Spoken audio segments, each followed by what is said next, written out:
sobat sekalian, kembali lagi ke channel ini.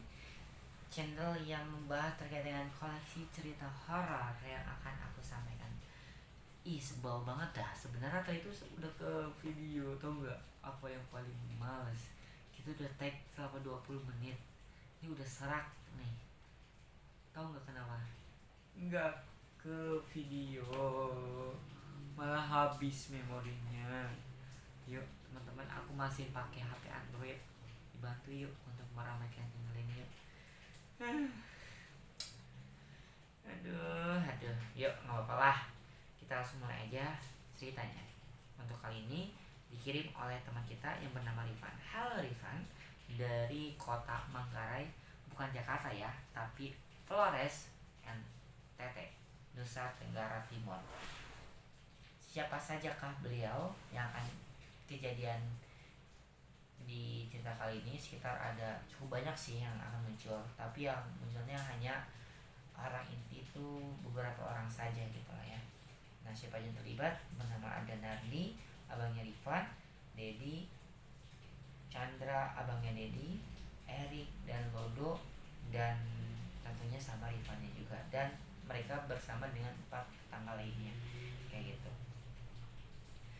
Kejadian ini terjadi di tahun 2016, yang memang ketika masih duduk di bangku kelas 3 SMK di semester 1 di daerah sana. Dan karena memang Rifan ini ya bukan muslim gitu ya, jadi cerita ini cukup beragam banget yang kita sampaikan kayak itu. Yang sebetulnya ini terjadi sudah cukup lama, tahun 2016 yang lalu kayak itu. Nah, lalu kita masuk aja ke ceritanya kayak gitu. Nah, sebenarnya untuk kebiasaan para cowok ya biasalah ketika ini, sebenarnya kebiasaan cowok tuh yang berada di daerah Rifan ini, di daerah NTT. Kebiasaan cowok itu ketika hari Minggu setelah pulang dari ibadah di gereja itu ada acara untuk membantu orang tua mengambil kayu bakar di hutan kayak gitu. Untuk apa kok ngambil kayu bakar? Untuk masak dan juga pakan babi kayak gitu di setiap hari minggunya. Nah, karena memang cukup jauh gitu ya lokasinya, jadi makanya ini mereka nih ya berbarengan gitu ya di daerah hutan, berbarengan gitu lah ya dengan yang tadi sudah aku sampaikan, ada 6 orang yang tadi sudah aku sampaikan kayak gitu, termasuk sama pencerita kita yakni bernama Rifan kayak gitu. Nah, yuk kita mulai saja untuk ceritanya.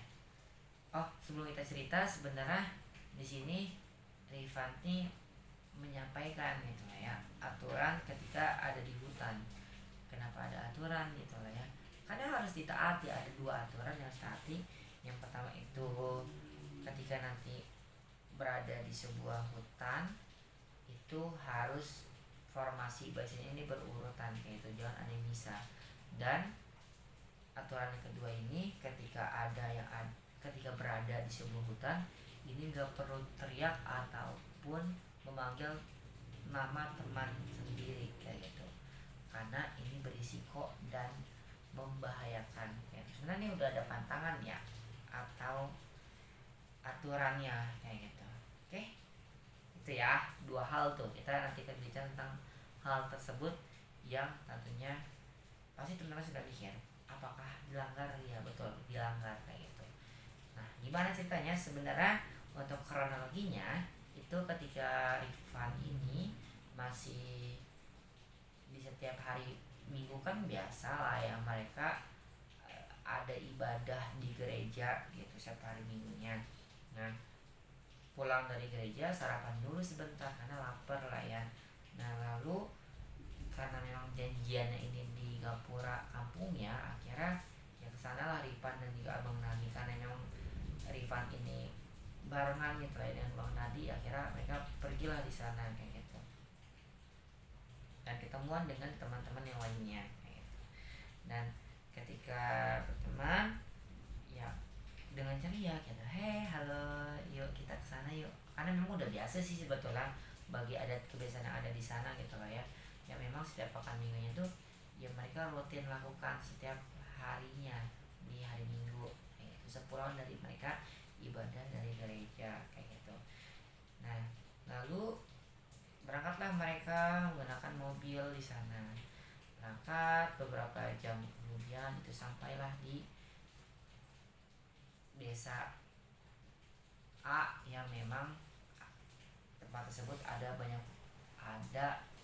hutannya gitu, ada banyak hutan. Maksudnya tempat hutan kayak gitu ya. Nah, lalu ketika di sana mereka simpan dari ya alas kakinya, terus juga bekalnya, dan mereka kumpul di sebuah titik kumpul untuk mereka nanti akan berpencar kayak gitu. Sampai di sana, dan ketika sampai di titik kumpul mereka ya berpencar gitu ya. Nah, tapi berpencar di sini bukan yang sendiri-sendiri ya. Tapi karena memang Rifan sama Bang Nadi ini satu keluarga, abang kakak, dan juga Dedi, dan juga sama Chandra ini sama abang kakak juga, jadi mereka barengan gitu loh. Nah, 1,5 menit, 1,5 jam kemudian, atau 1 jam 30 menit, mereka lah berpencar gitu loh ya, pencar kesana kemari. Dan 1 jam 30 menit kemudian itu tiba-tiba dengar suara Lodo ini nyampe sesuatu. Apa kamu yakni? Wah, kalian di mana? Di sini kok nggak ada kayu bakarnya. Nah, siapa yang nyampe hal tersebut? Betul sekali, orang yang terakhir di urutan barisan tersebut bernama Lodo kayak gitu. Karena sendirian gitu loh ya, dibanding dengan dua keluarga lainnya kayak gitu. Nah, pantangannya tadi itu karena memang ya tadi kenapa di urutan paling terakhir Lodo, karena sesuai dengan urutan keluarganya sih sebetulnya gitu lah ya. Chandra sama urutan formasi barisan gitu lah, berurutan. Chandra sama Dedi ini depan, Chandra depan, Dedi belakang, Erik di tengah, di ketiganya, Nadi keempat, Ivan kelima, dan Lodo yang paling terakhir keenam kayak gitu. Biar diselang-seling lah ya urutan jalannya gitu, biar semuanya ini merasa aman dengan teman-temannya kayak gitu. Nah, lalu tiba-tiba dengan suara seperti itu gitu loh kayak. Nah, lalu tiba-tiba di sini ya tiba-tiba karena memang Nardi ini ya kesal dong, takutnya bukan kesal sih, ya kesal sih, juga khawatir sama si Rifan, takut nimbalin balik dari teriak yang tadi Lodo sampaikan. Akhirnya kayak sudah, kamu fokus sama para kamu, fokus sama kayak bakat kamu, gak usah banyak cincang-cincang, fokus, gak usah dengerin. Nah, sebenarnya dalam hatinya Rifan pun kayak, loh kok malah teriak ini si Lodo, kan nggak boleh memangnya.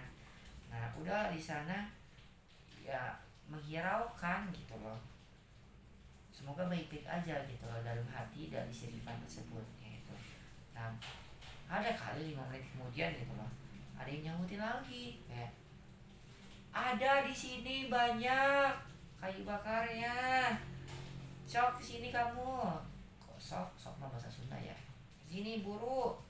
Nah, karena memang gelisah dengan apa yang terjadi gitu lah, akhirnya Rifan ini keceplosan kayak nanya ke Bang Nandi, Bang Nandi, itu kenapa si Lodo ya teriak gitu loh, terus juga kok tiba-tiba ada yang nyautin, siapa bang gitu loh, kaget dong di sana gitu loh ya. Terus Nadi karena kesal juga dan juga takut terjadi apa-apa bagi mereka berdua, udah akhirnya menghiraukan, udah mau fokus aja sama kayu bakar kamu, gak usah didengerin, fokus, gak usah fokus. Nanti kalau kamu kenapa-napa tuh lihat tuh tangannya, takutnya keluka sama kayu bakarnya, udah gak usah banyak tanya. Nah, udahlah akhirnya nurutlah sama abangnya gitu lah ya, dari si Rifan. Nah, tiba-tiba Lodo ini teriak lagi gitu loh, kayak memanggil teman-temannya tersebut gitu loh. Karena memang termasuk dari melanggar dari apa yang tadi udah disepakati dari aturan yang ada di hutan dong, memanggil gitu loh, Rifan, Bang Nardi, Dedi, Chandra, Erik, dan empat teman lainnya atau tetangga lainnya gitu lah ya. Nah terus karena memang takut kenapa-napa, Bang Nardi pun kayak udah, kan dibilangin udah nggak usah, jangan kau balas, nggak usah kamu sahuti itu ke Rifan dari Bang Nadi gitu. Karena juga sebenarnya Bang Nadi pun ya khawatir juga dalam hatinya, takut kenapa-napa sama si Rifan, takut melanggar juga gitu, takut disauti balik gitu lah ya.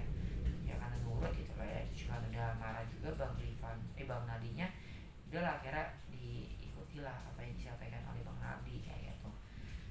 Beberapa menit kemudian, ada kali ya sekitar nggak ada lebih dari 10 menit gitu lah ya, jelas suara kencang itu ada beberapa langkah dari Bang Nadi dan Rifan ini, ada suara lagi gitu loh, kayak di sini kayu bakarnya banyak loh, cepat ke sini. Itu suaranya sangat jelas gitu lah ya, dari mereka berdua, Rifan dan juga Nabi. Nah, alhamdulillah di sana menghiraukan dari suara tersebut gitu lah, dan beralih beberapa jam, ada kali 3 jam kemudian setelah ngumpulin dari kayu bakar dan lain sebagainya, mereka kumpul lagi di titik kumpul yang mereka sepakati di sana, dan mengikat dari kayu bakar tadi dan membawa pulang untuk dibawa ke keluarganya masing-masing untuk parang dan juga kayu bakar tadi kayak gitu. Nah akhirnya mereka pulang di kumpul di kumpul tadi dan melewati sesuai dengan urutan yang tadi sudah aku sepakati, yang sudah sesuai dengan kesepakatan yang mereka berenam tadi, Chandra, Dedi, Erik, Nadi, Rifan, dan Lodo di belakang kayak gitu. Nah udahlah mereka jalan di sana dari titik kumpul tadi, dan di pertengahan dari hutan itu mereka ketemu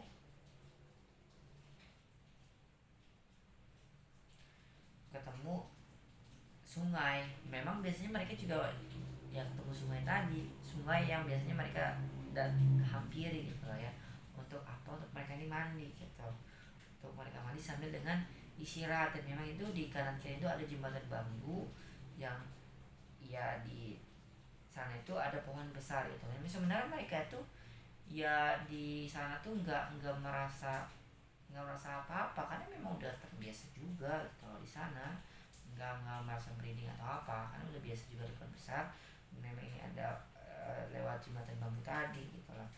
Nah akhirnya mereka mandilah di sana, ya bercanda-canda, main bareng, dan bercerita-cerita di sana gitu lah, cerita yang lain itu bukan cerita yang tadi.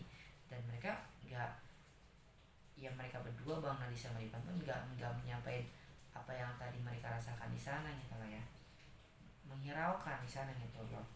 Nah akhirnya di sana mereka sudah selesai mandi dan kembali lagi ke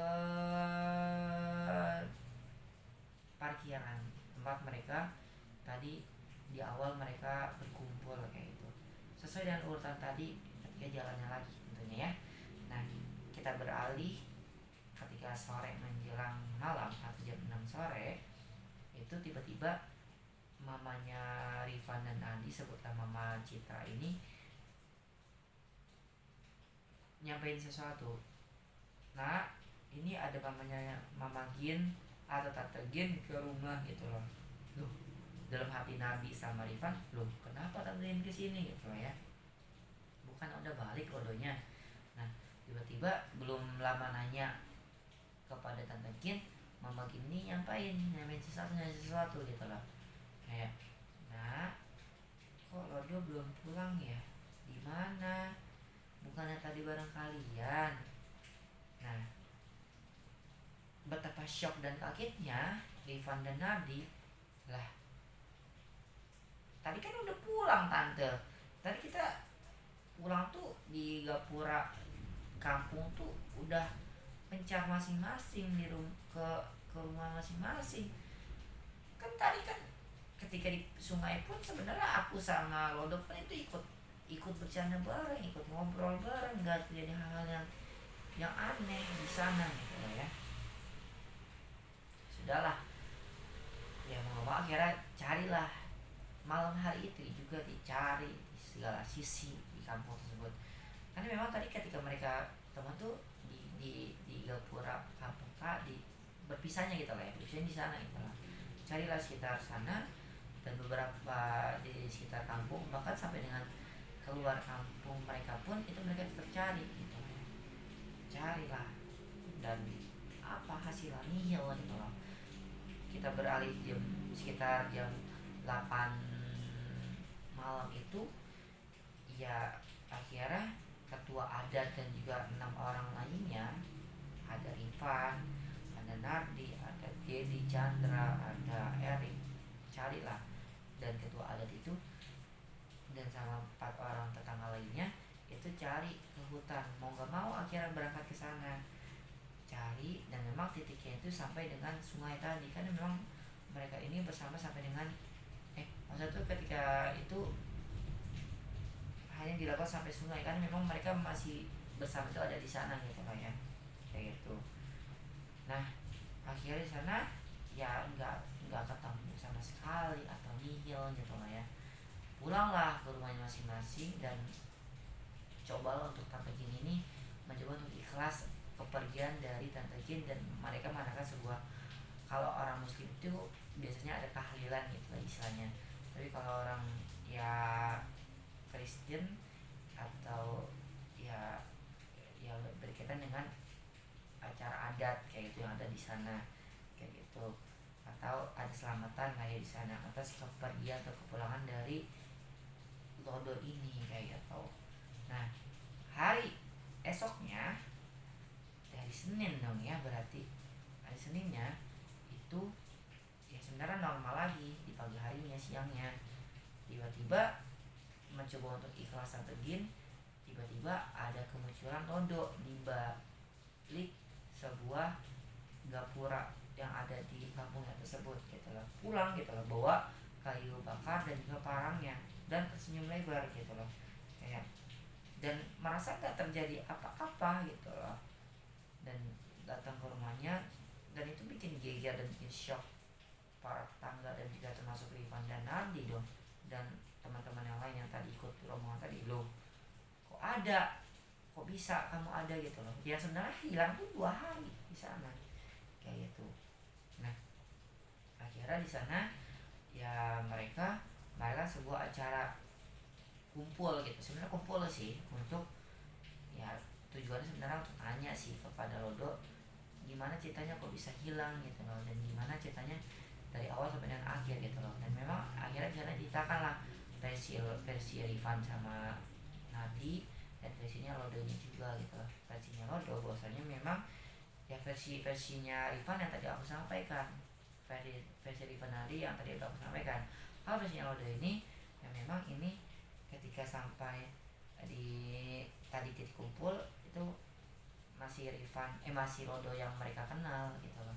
Dan ketika sampai di sungai itu ya tiba-tiba ada seorang perempuan ini ngajak Lodo naik ke atas pohon, akhirnya naik ke atas pohon, dan itu diancam sama si perempuan tadi atau wanita untuk tidak turun ke bawah, karena kalau turun ke bawah pasti disuruh dilempar gitu loh ya dari Lodo gitu. Mau ya nuruti lah di sana gitu kayak gitu. Ya sudah, cerita tersebut ya ditanggung kayak oke aja, karena memang ya alhamdulillah udah ada si Lodo di sana dengan selamat juga gitu, nggak terjadi apa-apa gitu loh ya. Nah udahlah akhirnya pulang ke rumah, dan ya di rumahnya Lodo dan Tante Kim itu memang ada acara selamatan yang aku sampaikan karena atas keselamatan dari kepulangan dari Lodo tadi gitu. Nah udahlah di sana akhirnya seperti biasa ada, kalau orang muslim ada pengajian lah ya, ada apa ya namanya, ya itulah seperti itu, pasti teman-teman paham lah ya, kayak ada doa-doa yang dilakukan gitu di sana atas keselamatan dari Lodo kayak gitu di keluarganya Tante Gin kayak gitu. Udahlah di sana. Nah setelah ada kali perjalanan ketika acara ini, tiba-tiba Tante Gin dan ke para tetangga yang ngadain acara selamatan tadi itu mau menyium bau yang sangat menyengat gitu loh ya, bau seperti bau busuk di sana gitu loh. Nah akhirnya di sana ya memang ketika itu dicarilah sumber dari bau tersebut yang sangat menyengat, dan ketika dicari dan di segala sisi, di dapur, di kamar Tante Gil, juga di ruang tamu, ruang keluarga, di teras, sampai di parkiran itu nggak ketemu. Tapi ketika ketemu itu di kamarnya Lodo, ya memang ini betapa mengejutkan kagetnya bahwasanya Lodo itu sudah dalam keadaan wafat dan meninggal dunia gitu, dan membiru dari tubuhnya tersebut gitu loh ya. Dan memang katanya memang itu ya katanya si Lodo katanya Lodo lagi, katanya Tante Jin itu nyampein kayak loh, bukannya 20 menit yang sebelumnya itu masih sehat aja ya, kok tiba-tiba 20 menit kemudian malah meninggal dunia gitu loh ya. Betapa shock dan kaget yang ada di sana ketika acara selamatan tadi. Dan yang awalnya ini bersifat selamatan atas kehadiran lagi Lodo, tiba-tiba menjadi sebuah duka bagi keluarga yang tersebut kayak gitu, bagi Tante G dan juga ya suaminya tersebut kayak gitu. Dan menurut versi dari tetangga lainnya yang melihat Lodo ini, ketika sampai di Gapura itu ketemu dengan warga yang ada di sana, tetangga di sana itu, Lodo ini kayak sambil lambaikan tangan gitu loh. Mungkin itu sebuah pesan gitu kan, kayak selamat tinggal keluarga, selamat tinggal kampung aku gitu loh ya, kayak gitu. Wow, kok bisa gitu ya terjadi hal-hal seperti ini gitu ya. Apakah kadang ini melanggar dari apa yang sudah dilakukan dan dibawa sama perempuan tadi, atau seperti apa dan bagaimananya? Wallahu a'lam bishawab, hanya Allah yang tahu bagaimana alur ini bisa terjadi gitu. Semoga teman-teman bisa mengambil banyak makna dan kejadian kasus ini, dan pesan yang disampaikan oleh kasus ini bahwasanya patuhi aturan yang berlaku di manapun kalian berada kayak gitu. Dan tentunya berdoa atas keselamatan kalian dimanapun kalian berada. Jangan lupa untuk mengirim cerita kalian, baik cerita horor atau cerita yang bikin kalian kepala, boleh banget dikirim di hahahikam22@gmail.com. Terima kasih banyak teman-teman sudah menonton ini. Jangan lupa di subscribe, like, dan komen. Assalamualaikum warahmatullahi wabarakatuh. See you next video teman-teman. Bye bye.